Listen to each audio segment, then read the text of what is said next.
ಬರಫ್ ಖಾತ ಅಂತ ಇದು ಹಳಿ ಬಾವಿ, ಇದು ಒಂದು ಇತಿಹಾಸ ಬಾವಿ, ಇದು ಹಳಿ ಕಾಲದ್ದು.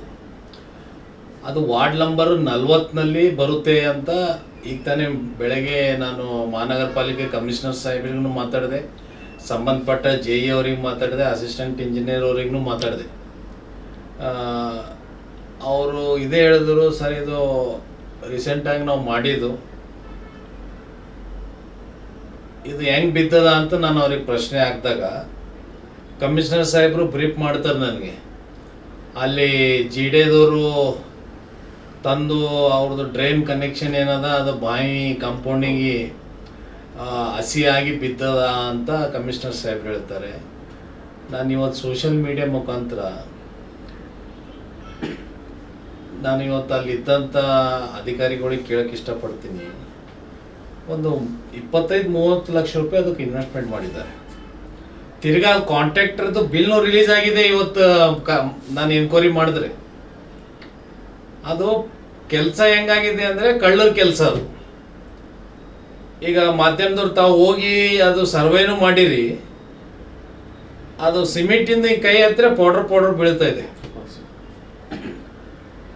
ಈಗ ಅಲ್ಲಿ ಬಾವಿ ಹತ್ರ ಯಾರು ಇದ್ದಿದ್ದಿಲ್ಲ, ಅದೊಂದು ಪ್ರಶ್ನೆ. ಅಲ್ಲಿ ಸಪೋಸ್ ಯಾರೇ ಅಲ್ಲಿ ಇದ್ದರೆ ಅವ್ರ ಮೇಲೆ ಬಿತ್ತು ಅಥವಾ ಅವರು ಬಿದ್ದರು ತಗೊಂಡು ಅಂತ ಏನರೇ ಪ್ರಾಬ್ಲಮ್ ಆದರೆ ನಾಳೆ ಯಾರು ಇದಕ್ಕೆ ಜವಾಬ್ದಾರಿ?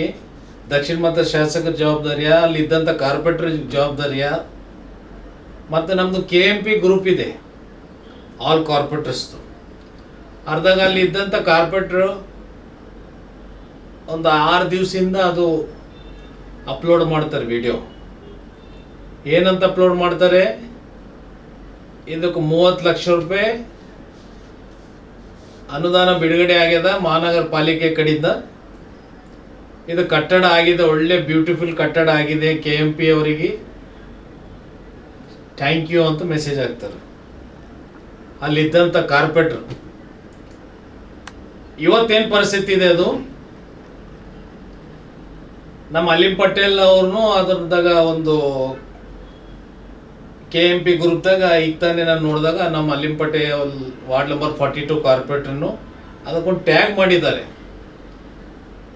ಇಮಿಡಿಯೇಟ್ ಕಮಿಷನರ್ ಸಾಹೇಬರು ಅದಕ್ಕೆ ಬಿಲ್ ನಿಲ್ಲಿಸ್ಬೇಕು, ಇದ್ರ ಮೇಲೆ ಆ್ಯಕ್ಷನ್ ತಗೋಬೇಕಂತ ಟ್ಯಾಗ್ ಬಿಡುಗಡೆ ನಮ್ಮ ಅಲಿಂ ಪಟೇಲ್ ಅವ್ರು ಹಾಕಿದಾಗ ಆಲ್ರೆಡಿ ನಾನು ಎನ್ಕ್ವೈರಿ ಮಾಡೋ ಪ್ರಕಾರ ನೋಡಿದ್ರೆ ಆಲ್ರೆಡಿ ಬಿಲ್ನು ರಿಲೀಸ್ ಆಗಿದೆ. ಯಾರೋ ವಿಜಯ್ ಕುಮಾರ್ ಅಂತ ಕಾಂಟ್ರಾಕ್ಟರ್.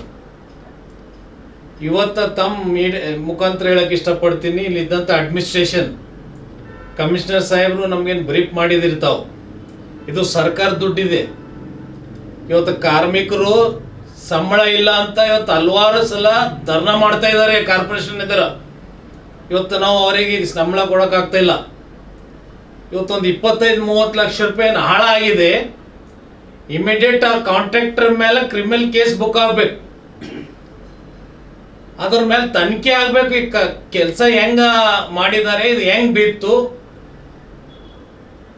ಅದು ತನಿಖೆ ಆಗಿ ಅದಕ್ಕೆ ಜನರಿಗೊಂದು ನ್ಯಾಯ ಕೊಡಿಸ್ಬೇಕು. ಸರ್ಕಾರ ಹತ್ರ ದುಡ್ಡಿಲ್ಲ ಅಂತ ದಕ್ಷಿಣ ಮತ ಶಾಸಕರೇ ಹೇಳಿದ್ರು ಒಂದು ವೇದಿಕೆ ಮೇಲೆ. ಇವತ್ತೊಂದು 25-30 ಲಕ್ಷ ರೂಪಾಯಿ ಯಾರ ಮನೆದ್ರಿ ರೊಕ್ಕ? ಇದು ಆರಾಮ್ ದುಡ್ಡಿದ್ಯಾ? ಜನ ಟ್ಯಾಕ್ಸ್ ತುಂಬಿದ ದುಡ್ಡಿದು. ಕಲಬುರಗಿ ಮಹಾನಗರದಾಗ ಹಲವಾರು ಜನ ಟ್ಯಾಕ್ಸ್ ತುಂಬಿದ ದುಡ್ಡದು. ಅದಕ್ಕೆ ದಯವಿಟ್ಟು ಸ್ವಲ್ಪ ಎಚ್ಚರಿಕೆಯಲ್ಲಿಂದ ಅಡ್ಮಿನಿಸ್ಟ್ರೇಷನ್, ಇಲ್ಲಿದ್ದಂಥ ಅಧಿಕಾರಿಗಳು, ಮಹಾನಗರ ಪಾಲಿಕೆ ಕಮಿಷನರ್ ಸಾಹೇಬರು ಲಾಪರವಾಹಿ ಕೆಲಸ ಮಾಡಬೇಡ್ರಿ. ಅದಕ್ಕೆ ದಯವಿಟ್ಟು ಇದು ಜನರಿಗೆ ಒಂದು ನ್ಯಾಯ ಕೊಡಿಸ್ಬೇಕು. ಅದು ಇಮಿಡಿಯೇಟ್ ಏನು ಮಾಡ್ತೀರೋ ಆ್ಯಕ್ಷನ್ ತಗೋಬೇಕಂತ ಹೇಳಕ್ಕೆ ಇಷ್ಟಪಡ್ತೀನಿ. ನೋಡಿ, ಈಗ ಇದು ಆಗಿ 5-6 ದಿನ ಆಗಿದೆ ಘಟನೆ. ಯಾವ ಮೀಡಿಯಾನಲ್ಲಿ ಬಂದಿಲ್ಲ ಬೆಳಕಿಗೆ. ಇದು ಆಲ್ರೆಡಿ ಕಮಿಷನರ್ ಸಾಹೇಬ್ರ ಮಾಹಿತಿಗಿದೆ, ಅಲ್ಲಿದ್ದಂಥ ಮಹಾನಗರ ಪಾಲಿಕೆ ಆಫೀಸರ್ಸಿಗೆ ಮಾಹಿತಿಗಿದೆ. ಇವ್ರು ಯಾಕೆ ಇದ್ರ ಮೇಲೆ ಆ್ಯಕ್ಷನ್ ತಗೋತಿಲ್ಲ ಅಂದರೆ ಆ ಕಾಂಟ್ರಾಕ್ಟರ್ ಜೊತೆ ಪರ್ಸೆಂಟೇಜ್ ತೊಗೊಂಡಿರ್ತಾರೆ ಕಳ್ಳರು. ಇವರು ಕಾರ್ಪೊರೇಟರ್ ಸಾಹೇಬ್ರೆ 6 ದಿವಸದಿಂದ ನೀವು ಹಾಕ್ತೀರಿ, ಕಾರ್ಪೊರೇಷನ್ದವರು ಒಳ್ಳೆ ಕೆಲಸ ಮಾಡಿದಾರಂತ, ಈಗ ಯಾಕೆ ಆಗ್ತಾ ಇಲ್ಲ? ಈಗ ನಿದ್ದೆ ಮಾಡ್ತಾ ಇದ್ದಾರೆ ನೀವು? ನಿಮ್ಗೆ ಕೇಳೋರಿಲ್ಲ ವಾರ್ಡ್ ನಂಬರ್ 40ದಾಗ? ಸೀರಿಯಸ್ನೆಸ್ ಆಗಿ ಕೆಲಸ ಮಾಡಿ, ಹುಡುಗಾಟ ಮಾಡಬೇಡ್ರಿ ಕೆಲಸದ ಜೊತೆ.